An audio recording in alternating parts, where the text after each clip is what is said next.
Have you ever felt the call of the deep, beckoning you to explore its mysteries? Well, we can all agree that exploring the great outdoors can be filled with excitement and surprises, especially for adventure enthusiasts. But what happens when you find yourself in a tiny hole in a frozen lake, all alone? Or when suddenly a series of unexpected events changes everything in an instant, and your friends' lives are on the line?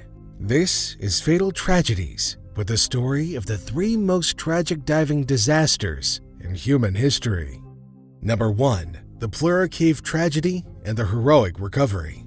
On February 6, 2014, a group of 5 adventure-loving divers set out to explore the hidden depths of the Plura Cave system. Leading the pack was 46-year-old Kai Kantkinen, closely followed by 42-year-old Patrick Gronkvist, 40-year-old Yuri Hutanen, 33-year-old Vasa Rantanen, and the youngest, 34-year-old Yada Yu. Each of them had impressive diving skills, certified to take on the challenges of cave diving with specialized equipment. While 4 of the divers were already familiar with the twists and turns of Plura Cave from previous adventures, Yada Yu was about to dive into its mysteries for the first time. However, Yada Yu was no stranger to diving. He'd explored underwater quarries and caves in Finland and beyond. Together, they were ready to plunge into the unknown, united by their passion for the underwater world. The team had an ambitious plan to dive from a pond into the entrance of Plura Cave and navigate their way through 6,680 feet of underwater passages to emerge at the Steinuga Flogget Cave. This remarkable cave, also known as Plura Grotta, is nestled in Rana, Norway. With its depths reaching at least 443 feet, it holds the title of the deepest cave in Northern Europe, attracting cave divers from all around the world. The cave's intricate pathways were sculpted by the flow of the Plura River through limestone, creating a stunning but perilous maze. Undertaking this journey's not for the faint-hearted. The ice-cold water and the narrow, twisting tunnels pose a significant challenge, making it all too easy for divers to lose their way in the silent, submerged darkness. But none of this scared the team. In the chilly hours of February 6, 2014, the 5 eager divers were all set for their big dive. They split up into 2 teams. Kai, Vesa, and Yadi Yu made up the first team, while Patrick and Yadi H formed the second. As Patrick and Yadi H began to saw through the ice at the cave's entrance using chainsaws, the first team carried their gear towards Steinuga Flogget Cave, ready for their part of the adventure. Patrick and Yadi H kicked off the dive, zipping through the water with the help of an underwater scooter. This clever device helped them move swiftly and save energy as they entered through the hole they had just made in the ice. Under the ice, they found themselves in 2 degrees Celsius water that was as clear as crystal. The plan was for the second team to dive in 2 hours after Patrick and Yadi H had started. This delay would allow any underwater disturbance from the first team's dive to calm down, making for a smoother and safer entry. Meanwhile, Patrick and Yadi H pressed on with their journey, powered by their underwater scooter. They were well prepared with closed-circuit rebreathers and backup equipment. The rebreathers allowed them to recycle the oxygen they exhaled, extending their time underwater. For extra safety, they also brought along a spare rebreather system and open-circuit gas cylinders, ready for any situation that might arise. 2 hours after the initial dive, Kai, Vesa, and Yada Yu embarked on their underwater journey, entering the frigid waters through the same pond used by the first group. Meanwhile, Patrick and Yadi H ventured deep into the cave, nearing its most profound depth of 427 feet. At this moment, they decided to let go of their underwater scooter, giving Yadi H the opportunity to fully immerse himself in the cave's breathtaking scenery. For Yadi H, experiencing the Plura Cave for the first time was exhilarating. He attempted to share his excitement with Patrick, but his shouts were lost, muffled by the mouthpiece he wore, making communication in the silent underwater world a challenge. As they ventured deeper into the cave, Patrick and Yadi H found themselves closer to the Steinuga Flogget Cave entrance than to the pond they had originally entered from. Navigating through a narrow ascending passage after a right turn, Patrick led the way, switching to his backup rebreather system. Upon completing the ascent, Patrick noticed the absence of Yadi H's light. Concerned, he paused and waited, only to see Yachty H's light flickering in a distress signal, bobbing up and down in the darkness. Understanding the emergency, Patrick hurried back to Yachty H. The narrow confines of the cave forced Patrick to remove one of his large bailout cylinders and the scooter that was nearly obstructing the passage at Yachty H's request.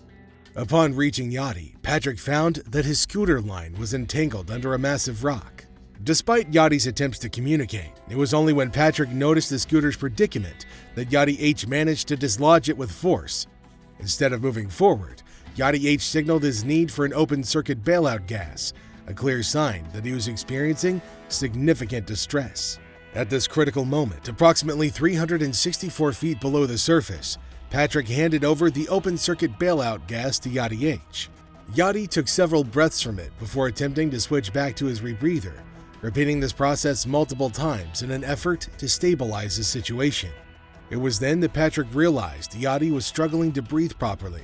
He had no breathing device in his mouth. Acting swiftly, Patrick helped Yachty by placing a regulator in his mouth and pressing the purge button to ensure he could breathe again, showcasing the critical importance of teamwork and quick thinking in the face of underwater adversity. In an attempt to clear the regulator and ensure Yachty could breathe, Patrick pressed the purge button, which released a strong burst of air. He intended to help, but tragically, this action led to Yachty inhaling water and, devastatingly, losing his life.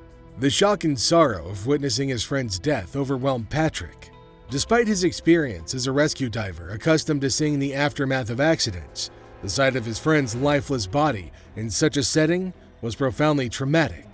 Knowing he needed to maintain his composure to avoid becoming a second victim of the cave, Patrick fought to steady his nerves. Facing the stark reality that panic could be a lethal adversary in cave diving, Patrick found himself in a dire situation.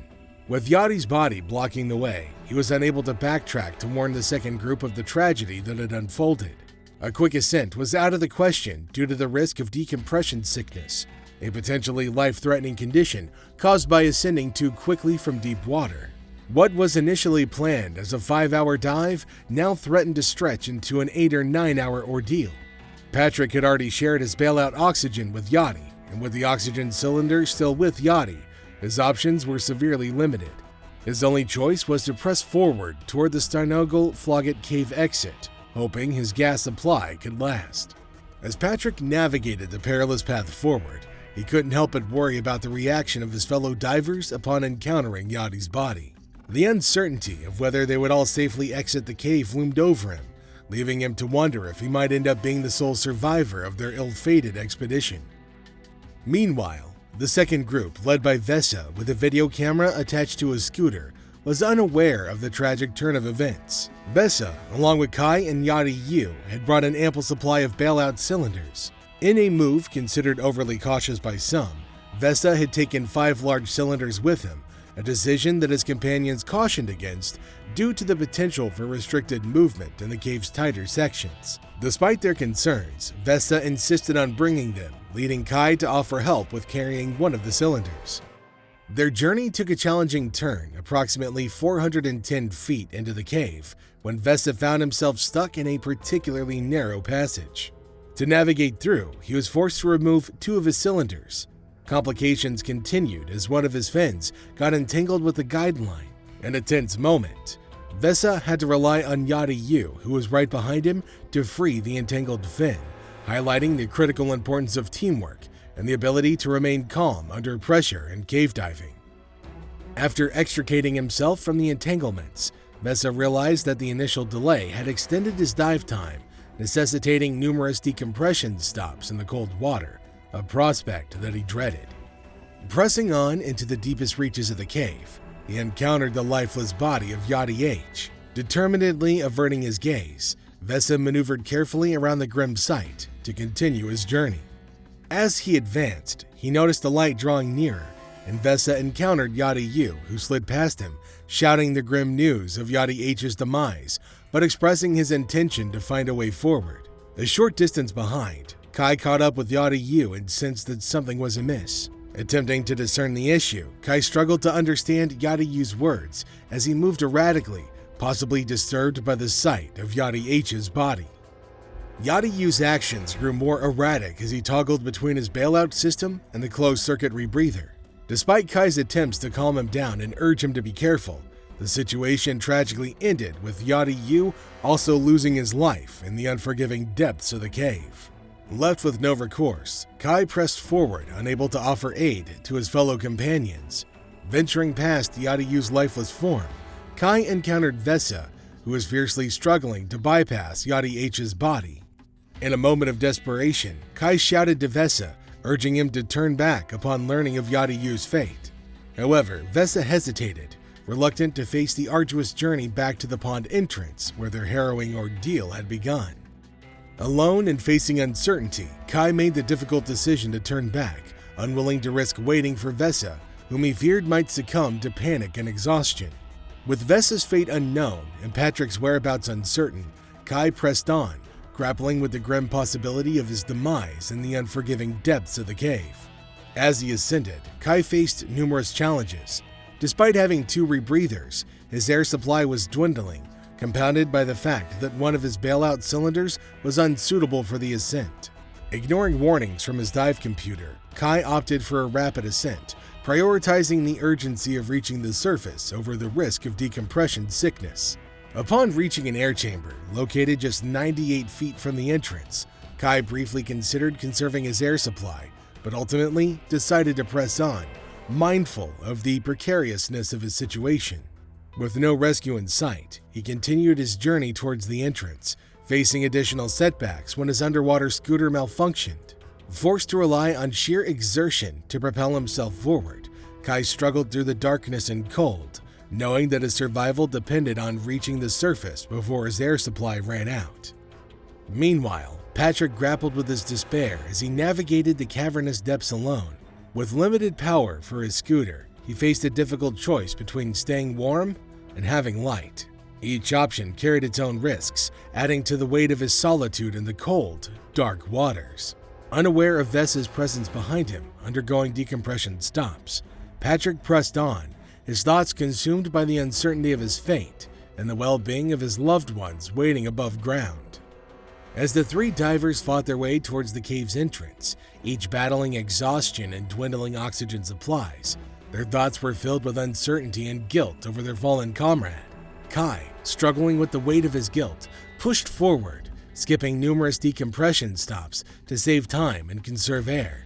Despite dropping some of his equipment to lighten the load, the journey took its toll on Kai. His only solace was the hope of reaching the surface before his air ran out.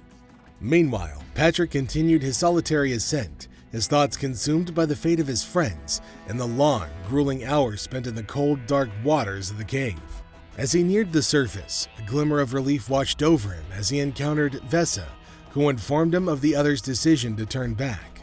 With renewed determination, Patrick pressed on, emerging from the cave after an arduous 8.5 hours, greeted by the darkness of the early morning.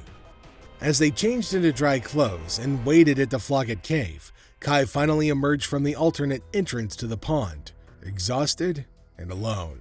Confusion reigned as they reunited, with Kai initially mistaking them for locals. Together, they alerted Norwegian authorities to the tragic incident that had occurred. The news of the Finnish divers' deaths in the Plura cave sent shockwaves abroad, prompting a thorough investigation by police officers at the scene. Vesa, experiencing symptoms of what he believed to be decompression sickness, was rushed to a decompression chamber in Bergen for urgent medical attention, underscoring the grave risks inherent in cave diving and the importance of proper safety protocols. The ordeal in the depths of Plura Cave served as a sobering reminder of the perils of underwater exploration and the profound consequence of even the smallest misstep. As the divers grappled with the aftermath of the tragedy, their harrowing tale underscored the inherent danger and uncertainties of venturing into the uncharted depths of the underwater world. The tragic events in Plura Cave left an indelible mark on Patrick, Kai, and Vesa, compelling them to take matters into their own hands, despite the official ban on further exploration. Determined to honor the memory of their lost friends, they embarked on a perilous mission to recover the bodies themselves. Despite the inherent risks and challenges, Patrick reached out to his diving network, rallying support for the recovery operation. With a team of experienced divers by their side, They meticulously planned every aspect of the operation, leaving no room for error. Their preparations were rigorous, encompassing physical conditioning, mental fortitude, and extensive familiarization with the cave's layout. Equipped with specialized gear and a detailed strategy, they braved the treacherous passages of Plura Cave, following the trail blazed by Patrick and his friends. The journey was fraught with obstacles, both physical and emotional, but their unwavering determination propelled them forward. Battling against strong currents and murky waters, they persevered, driven by their commitment to bring closure to the families of the fallen divers. Finally, after weeks of preparation and grueling effort, the team reached the site where Yachty H and Yachty U lay. With reverence and solemnity, they carefully recovered the bodies, knowing that they carried the hopes and prayers of their loved ones back to the surface. The successful recovery of the bodies was a bittersweet victory, bringing a sense of closure to the grieving families while underscoring the profound bonds of friendship and camaraderie among divers. The bodies were transported back to their respective countries, allowing them to be laid to rest with dignity and respect. The Plura Cave tragedy served as a sobering reminder of the inherent risks of cave diving and the importance of safety protocols and preparedness. However, it also showcased the resilience and compassion of the diving community, united in their commitment to honor the memory of their fallen comrades and ensure that their legacy lives on. Speaking of risks of cave diving, on April 6, 1994, a cave diver and explorer ventured into the Zacatón sinkhole for a dive into the mysterious depths. Little did he know that things would take a turn for the worse. Number 2. The Zacatón Cave Tragedy. Shek Exley, an American cave diver, was born on April 1, 1949, and tragically passed away on April 6, 1994. In a unique and memorable event, Exley married fellow cave diver Mary Ellen Etkoff while submerged in the Thunderhole Cave system on October 29, 1983. The ceremony was officiated by Henry Nicholson. Tragically, 11 years later, Exley lost his life at the tender age of 45 during an ambitious dive in Zacatón, northeast Mexico, in collaboration with fellow explorer Jim Bowden. Despite the lack of training and safety standards in the early days of cave diving, Shek became an expert and a prominent figure in the community. In 1979, he authored the book Basic Cave Diving: A Blueprint for Survival, which is still considered the definitive guide for the sport, focusing on safety and emergency procedures.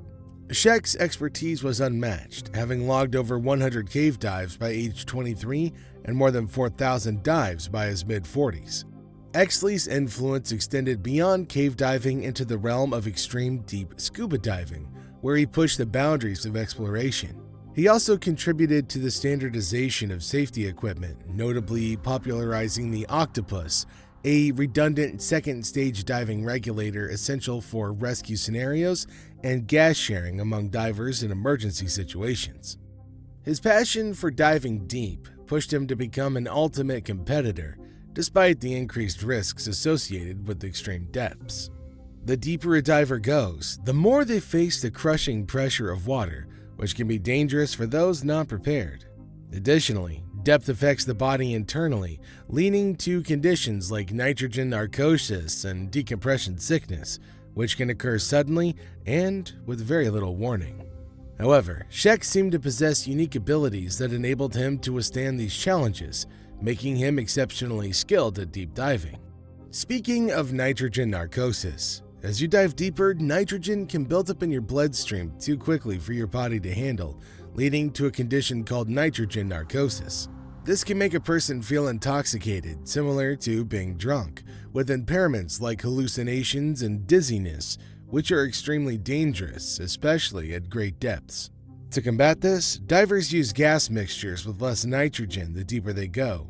However, Shek seemed almost immune to nitrogen narcosis. While assisting 2 divers attempting a depth record in 1970, Shek reached 465 feet before experiencing any effects of narcosis, unlike the other divers who tragically died due to it. Shek also achieved the remarkable feat of being the first person to die below 800 feet in a technical scuba diving accident. He never experienced decompression sickness, also known as the bends, which occurs when nitrogen absorbed during descent floods back into the bloodstream too quickly, forming bubbles. These bubbles can be fatal if severe enough. Decompression stops during ascent to help release nitrogen slowly, preventing bubble formation. Shek's immunity to these conditions gave him a significant advantage. By 1994, Shek held the record for the 3 deepest dives of all time, including a dive to 881 feet a few years earlier. However, he aimed to go even deeper. His friend and diving partner, Jim Bowden, told him about a cave called Zacatón, believed to have the deepest known sinkhole in the world. This revelation sparked Shek's desire to push his limits further. Zacatón is a thermal water-filled sinkhole found in the Zacatón system, a collection of unique karst features located in Aldama municipality near the Sierra de Tamaulipas in Tamaulipas, Mexico. With a total depth of 1,112 feet, it ranks among the deepest water-filled sinkholes globally. Using an autonomous robot, the underwater portion of Zacatón has been measured at 1,047 feet deep, with a 66-foot difference between the cliff rim and the water surface, contributing to the overall depth. Among the 5 sinkholes in Rancho Azafrosa, Zacatón is the only one with noticeable water flow. The name Zacatón derives from the free-floating islands of zacate grass that move on the surface with the wind. Additionally, scrapings from the rock wall below the surface have revealed the presence of at least 3 new phyla of bacteria. In 1993, when Shek saw Zacatón for himself, his enthusiasm soared. Despite being typically stoic and mild-mannered, he exhibited childlike excitement after resurfacing from his first dive there. Immediately, Shek and Jim began planning a dive that would take them to depths of 1,000 feet or more. Over the next year, they meticulously discussed and examined every detail, ensuring perfection. This included calculating the gas blend and amount needed, as well as conducting numerous practice dives to prepare mentally and physically.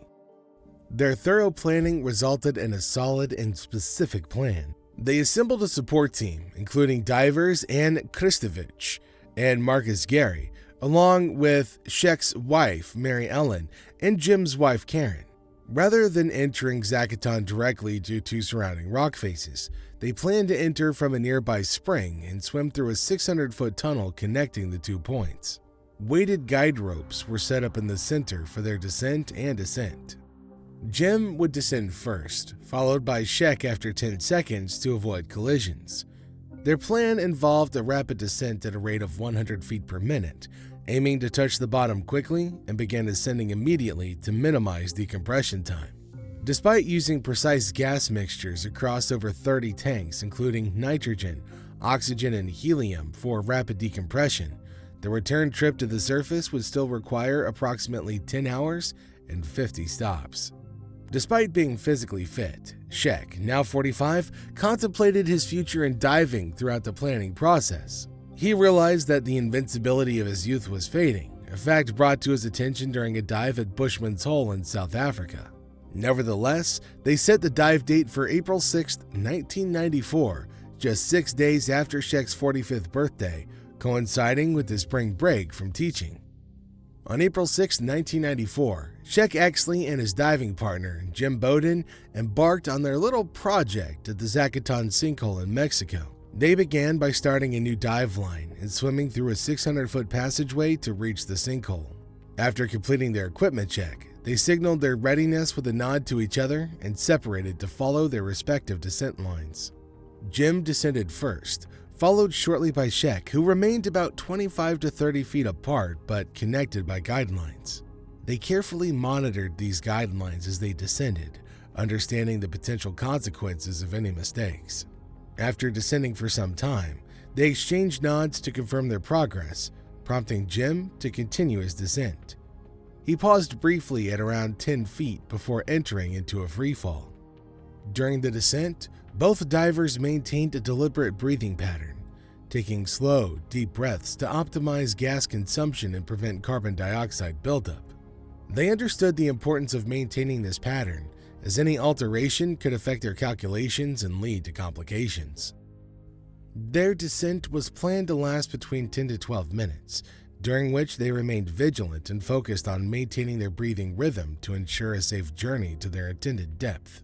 To manage decompression and gas effectively, Jim planned a rapid descent with a rate of 100 feet per minute to 300 feet, then to 600 feet.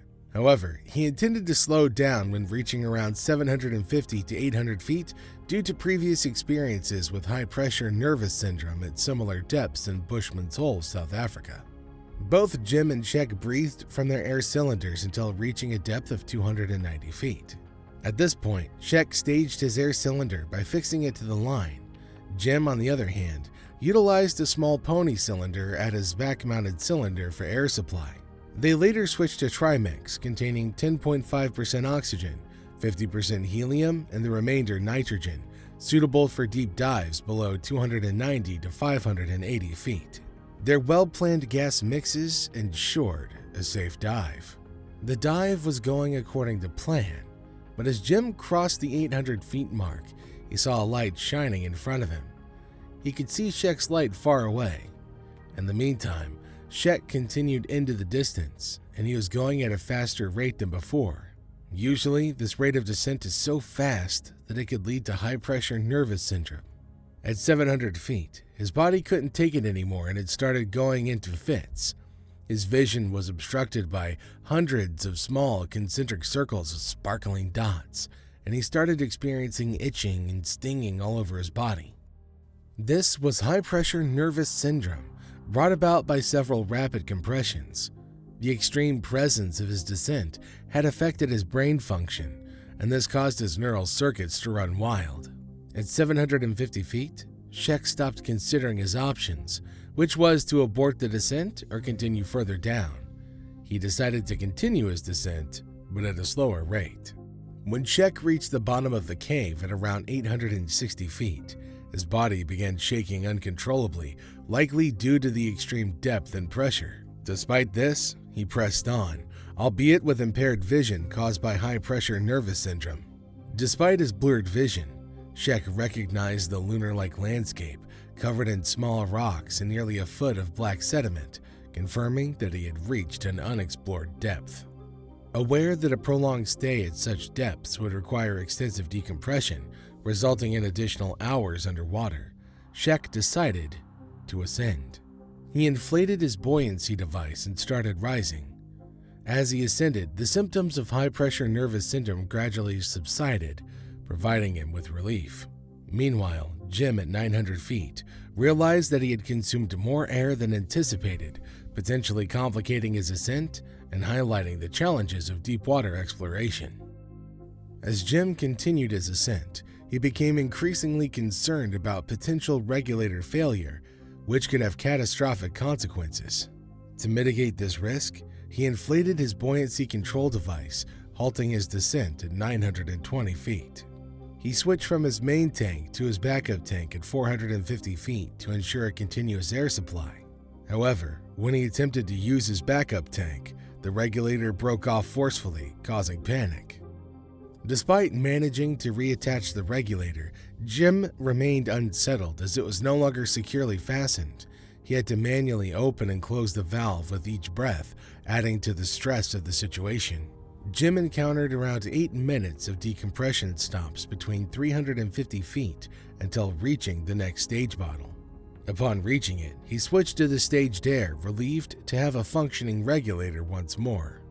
At 250 feet, Jim switched to another air tank and noticed that Czech's descent line and stage bottles remained untouched, indicating that something was amiss with his diving partner.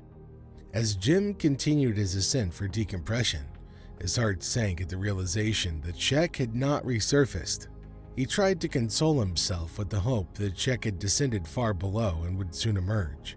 However, he couldn't shake the concern and questioned why Czech would risk diving so deep into such a dangerous sinkhole. Jim began his decompression ascent, a process that would take up to 9 hours. Meanwhile, Kristovic, their support diver, remained on the surface, monitoring the bubbles from the divers below. After about 18 minutes, Kristovic noticed that only Jim's bubbles were visible, indicating that Czech's ascent had halted. Concerned, Kristovic exchanged glances with Jim's wife, Karen, before diving to meet him at the 47-minute mark. Upon reaching Jim, Kristovic was relieved to find him safe, but was shocked to see Shek's equipment untouched, suggesting that he'd not surfaced as expected. As Mary Ellen, Shek's wife, watched from the cliff, unaware of the unfolding crisis, she eventually joined Jim's wife, Karen, to assess the situation. Recognizing the gravity of the situation, Mary Ellen prepared herself by taking an extra stage bottle and plunged into the water to find her husband. Upon reaching Jim and Kristovic, Mary Ellen's fears began to materialize as she realized the severity of the situation. The tension and apprehension grew as they continued their search for Shek, hoping for a positive outcome. Mary Ellen swiftly communicated her plan to search for Shek's bubbles using a dive slate and descended to 250 feet, but unfortunately found no signs of him. Meanwhile, Jim's wife, distraught and crying, joined Mary Ellen at 150 feet as she ascended. Jim, realizing that Karen had ascended beyond the safe decompression depth, took control of her gauge, which indicated a depth of 278 feet. He held her down for more than 40 minutes of decompression, a somber and challenging period for both of them. Tragically, it was at the 60-foot stop that Jim learned of Shek's fate. The remaining decompression period was a painful reminder of their loss as they grappled with the reality that Shek hadn't made it out alive. Shek, at age 45, had met his end during the dive, making Jim the first diver to successfully surpass the 900-foot mark on self-contained scuba air with a record depth of 925 feet, surpassing Shek's previous record of 881 feet. Upon returning to the surface, Jim was treated for his physical ailments, including shoulder pain, with oxygen, corticosteroids, and hydration.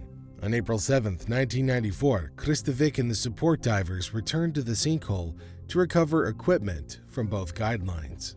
Shek's equipment was found to be heavy, including the steel tanks, necessitating the use of a pulley system for recovery. After 2 days of effort, Shek's body surfaced, with lines tied around his arms and the valve of his mounted bottles at his side. While some of his equipment remained intact, including his BC with gas and a working inflator, his wrist-mounted dive computer indicated a maximum depth of 904 feet, suggesting that the incident occurred 9 minutes into the dive. The gases in his cylinder were found to have an accurate mix, and the autopsy, though challenging due to the effects of immediate decompression and the delay in conducting the post-mortem analysis, yielded no definitive cause of death. And finally, we have number 3, the fatal tragedy of Yuri Lipski. Enter the Blue Hole, one of the deadliest diving spots on the planet. A blue hole is like a natural underwater sinkhole. Back in the Ice Age, when sea levels were lower, caves and sinkholes formed on dry land. Then, rain and salty seawater did their thing, eroding the caves and creating these circular holes. The outer edges are made of rock that doesn't dissolve easily, forming a stable rim. The Great Blue Hole in Belize is a prime example. The edge is just 33 feet deep, but it plunges dramatically to 407 feet in a single drop. This depth difference creates a stunning color contrast, tropical blue on the edges and deep dark blue in the middle. Now here's the cool, albeit eerie part. The water circulation in these holes is often poor, especially in the deep zones. Some of them lack oxygen at the bottom, making them a bit like an alien world with minimal sea life.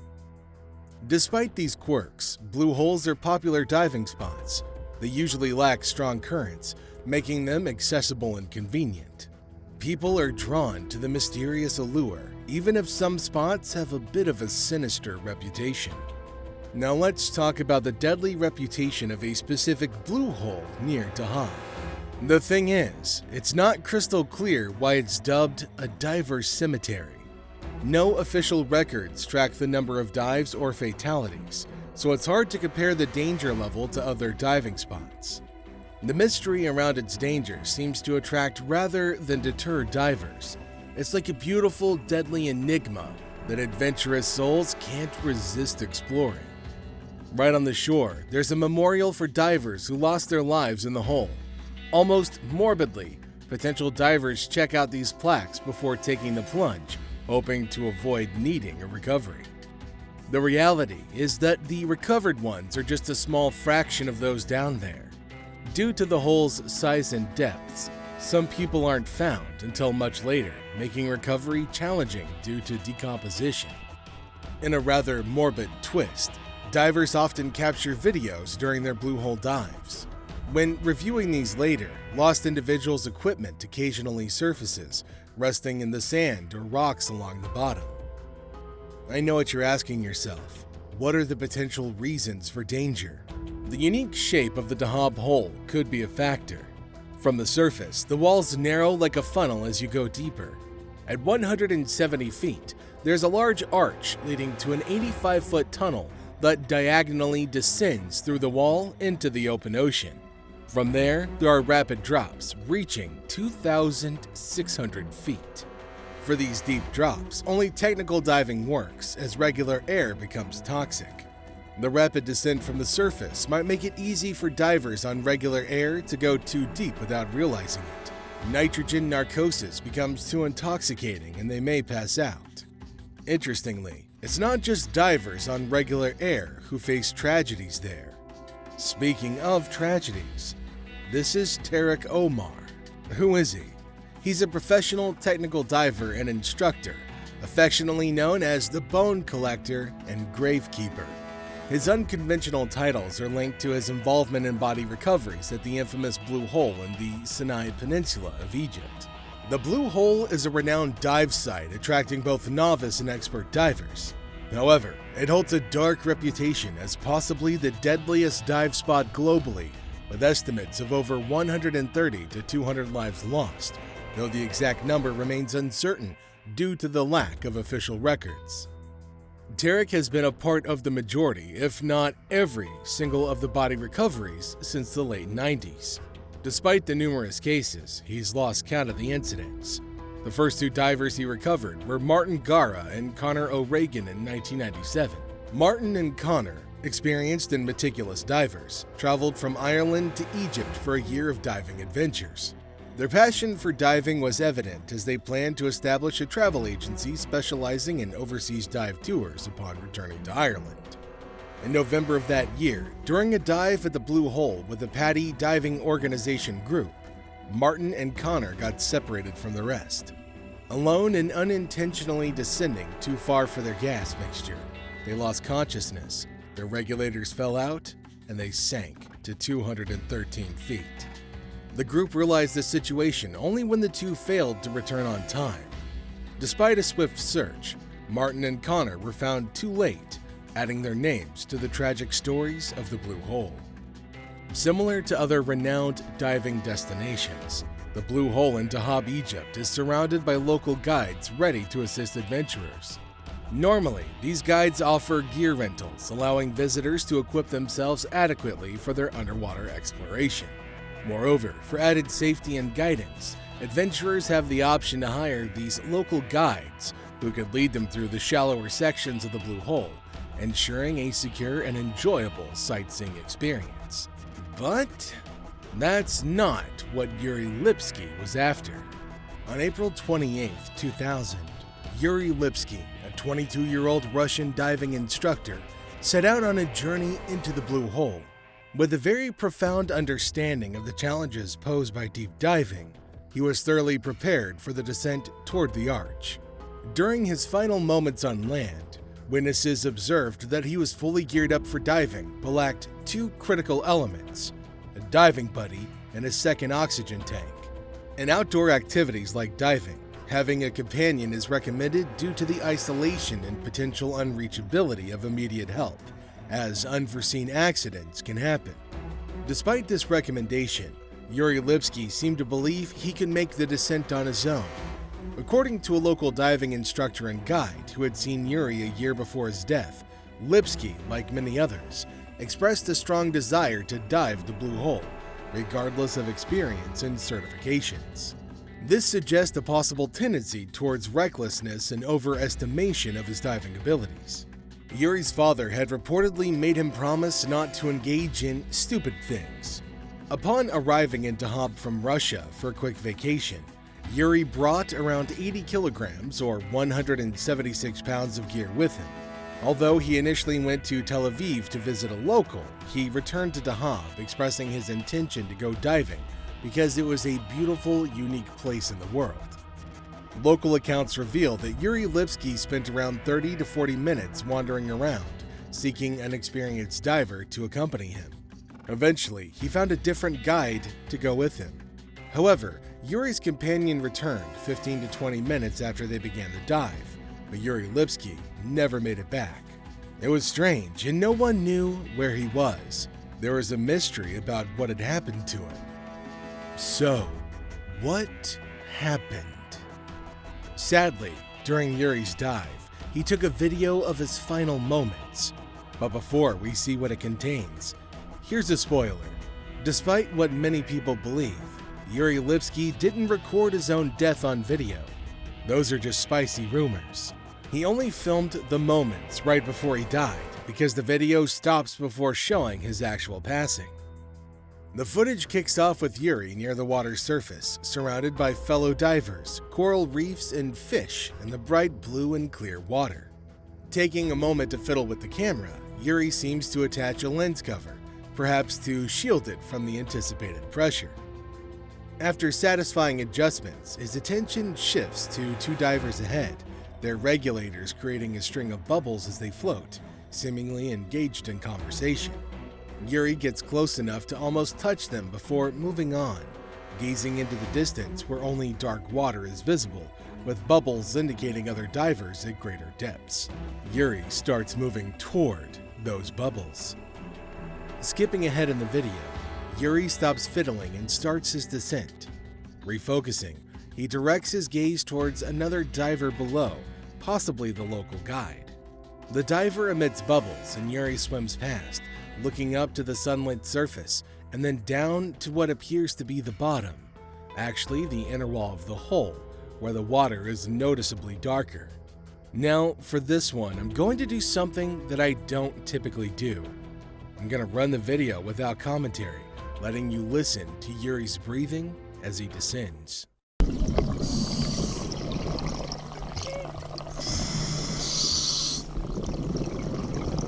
Now and again, you'll catch a glimpse of the inner wall at the bottom of the frame, but notice how quickly the water turns really dark in just a few moments.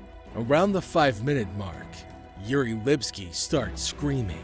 You can hear a beeping sound in the background, signaling trouble as Yuri's breaths become shallower and more rapid. He checks his dive computer for his depth and it shows 81 meters or 265 feet. Regular air isn't recommended below 40 meters, and Yuri is nearly twice as deep. In the next moments, you'll witness him struggling along the bottom of some ledge, and it's uncertain how aware he is of what's happening. There's also the sound of him wrestling with his gear, possibly attempting to release the weight holding him down and float back to the surface, or dealing with convulsions or panic as he removes his regulator.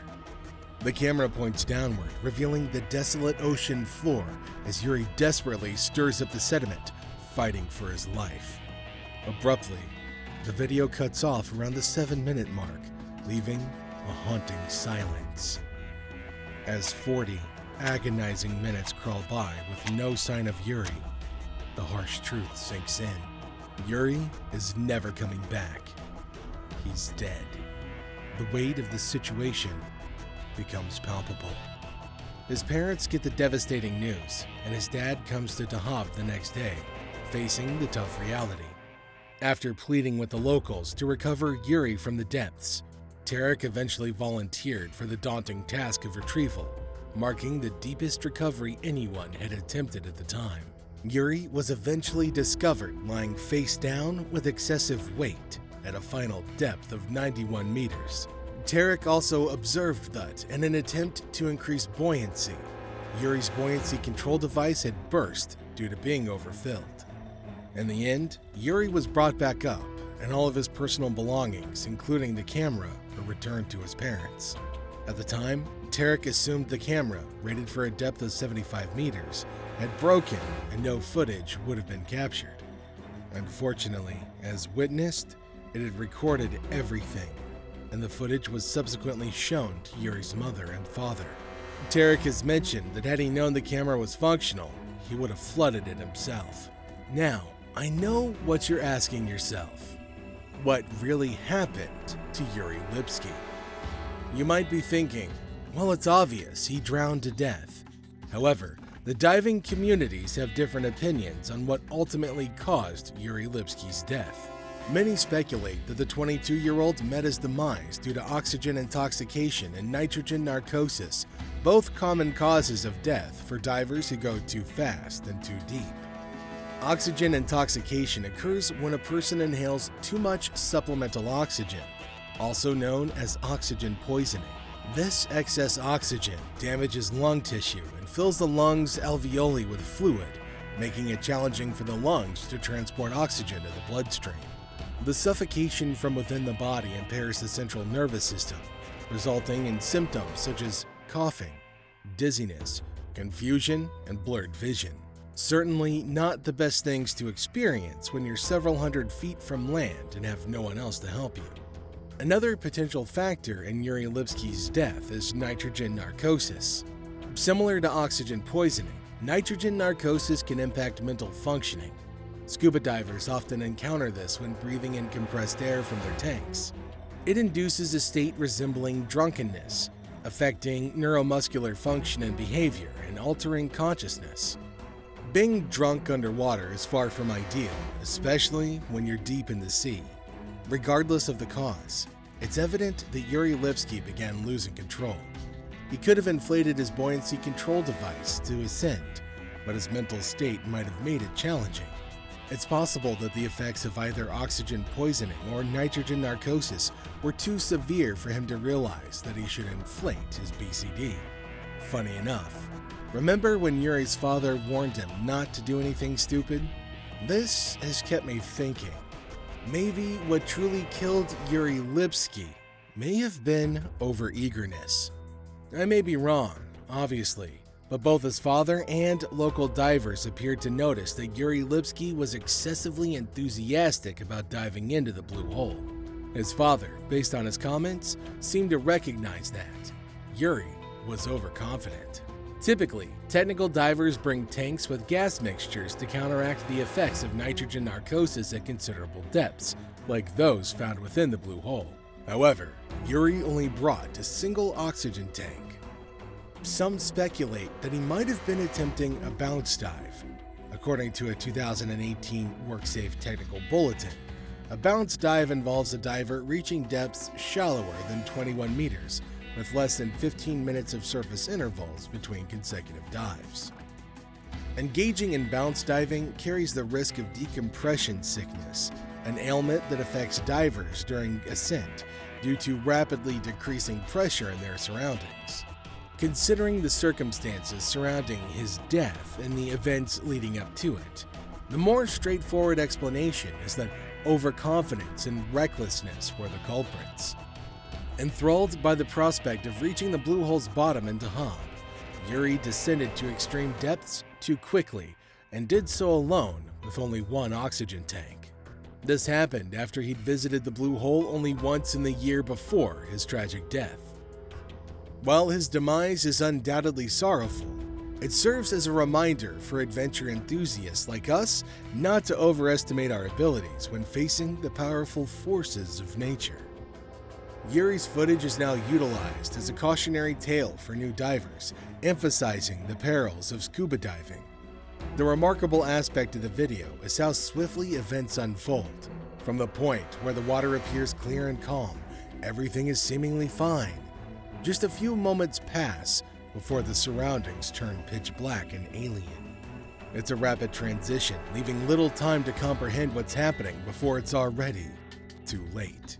Perhaps it's for this reason that the blue hole in Tahab is so perilous. The surface conditions create an illusion of a much safer environment than it truly is.